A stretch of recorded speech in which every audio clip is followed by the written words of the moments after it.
ইস, আজকে আমি গাঁদা গাছের চারা রোপণ করব। এটা আমার পাপা এনে দিয়েছে। কি সুন্দর স্মেল আসছে। আমি এটা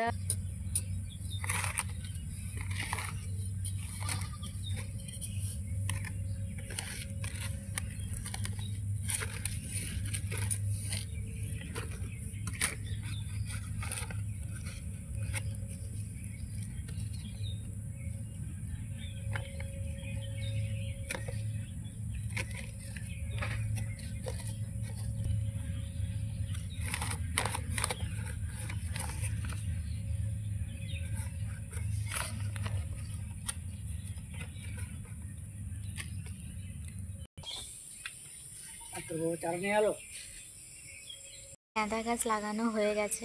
আর বাড়িতে আমি গাছপালা লাগাতে একটু বেশিই পছন্দ করি। আজকের ভিডিও এখানেই শেষ করলাম। জয় হিন্দ, বন্দে মাতরম।